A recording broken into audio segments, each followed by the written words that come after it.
मानव समाजलाई 4वटा वर्ण र 4वटा आश्रममा विभाजन गरेको छ हैन। दैवी वर्ण आश्रम भन्छ जसलाई, ब्राह्मण, क्षेत्री, वैश्य, शूद्र।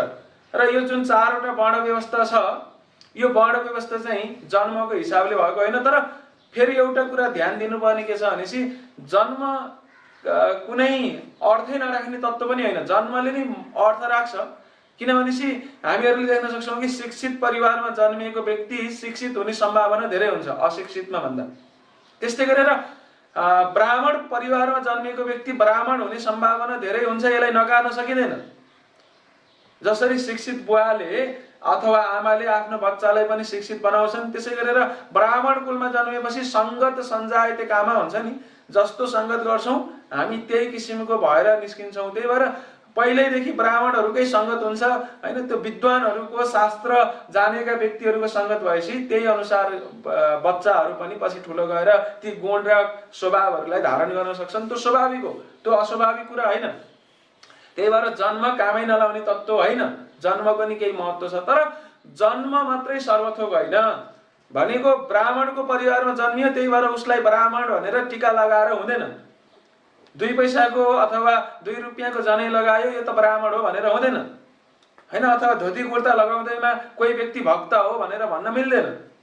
किन यो धोती कुर्तालाई कति नै पर्छ, 1000 रुपियाँमा त धोती कुर्ता तिलक सबै कुराहरू कण्ठी किनेर लगाउन सकिन्छ। अनि 1000 रुपियाँमा कतिपय जस्तो कि हामी धाम यात्रा जाँदाखेरि हैन, ट्रेनमा यात्रा गर्दाखेरि कतिपय लुटेराहरू धोती कुर्ता लगाएर धोती कुर्ताको भेषमा आएर के गर्छन्, भक्तहरूलाई लोड्छन्, अरू मान्छेहरूलाई लोड्छन्, सोझा साझा मान्छेहरूलाई।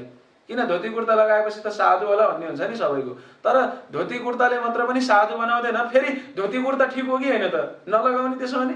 अब के अरे सबै क्रोन्स के वाला कपडाहरू लगाउँदै हिँड्ने, त्यो पनि होइन। यो मात्र सर्वथोक होइन भन्न खोजेको। तर यो केही पनि होइन, वस्त्र केही पनि होइन भने होइन। त्यसै गरेर जन्म केही पनि होइन भन्न खोजे होइन, जन्म सर्वथोक होइन भन्न खोजे हो। भनेको डाक्टरको छोरो डाक्टरै बन्दैन है जन्मिने बित्तिकै, तर डाक्टरी पढ्ने सम्भावना हुन्छ, यसलाई फेरि नकार्न मिल्दैन हैन। इन्जिनियरको छोरा इन्जिनियर बन्दैन जन्मिने बित्तिकै, तर इन्जिनियर बन्ने सम्भावना अरू जेनेरल मान्छेभन्दा बढी छ। किन अब सबै त्यही फिल्डमा लागेका छन्, प्रभावित हुन सक्छ। त्यही भएर हामी जस्ताको सङ्गत गर्छौँ त्यस्तै भन्छौँ। प्राय सङ्गतको प्रभाव पर्छ।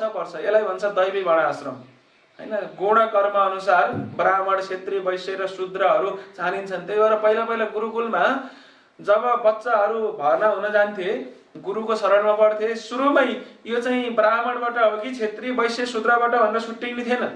केही समय गुरुले सबैलाई समान शिक्षा दिनुहुन्थ्यो। त्यो वर्णाश्रम अथवा त्यो गुरुकुलमा पढ्न गएका बच्चाहरू सबैलाई एउटै शिक्षा दिँदाखेरि केही समय पछाडि त उनीहरू त फरक भएर निस्किन्छन् नि।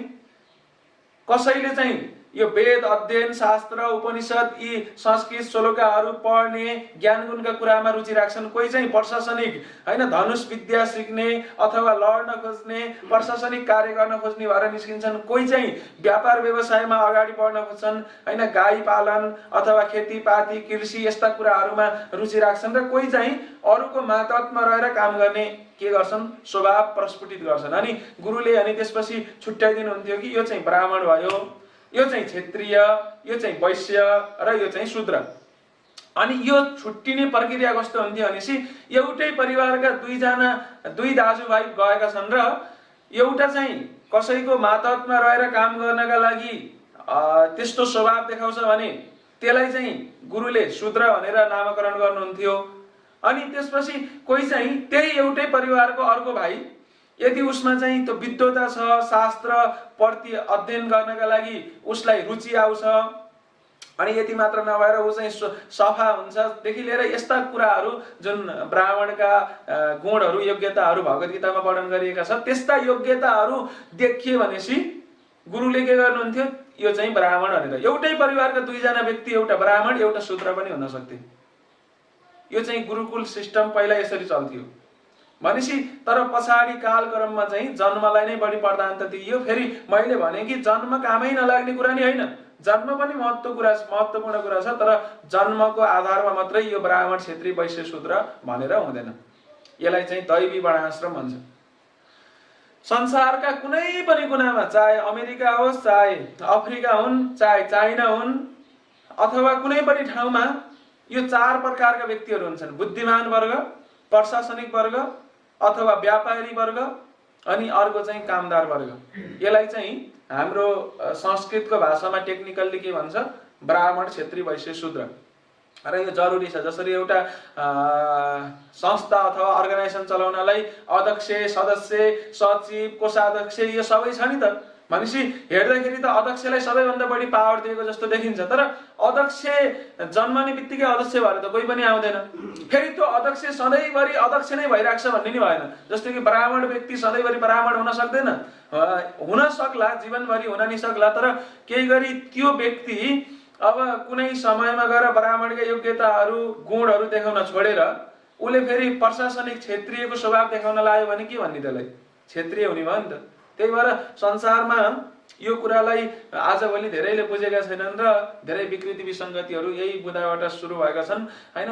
आजभोलि यो जुन जबसम्म हामी गीतालाई, भागवतलाई यो दृष्टिकोणबाट बुझ्दैनौँ तबसम्म यस्ता समस्याहरू समाधान हुनेवाला छैनन्। र श्रील प्रभुपादजीले यिनै कुराहरूलाई एकदमै वैज्ञानिक तरिकाले, शास्त्रसम्मत तरिकाले के गर्नुहुन्छ? तात्पर्य दिनुहुन्छ, यी कुराहरूलाई स्पष्ट पार्नुहुन्छ।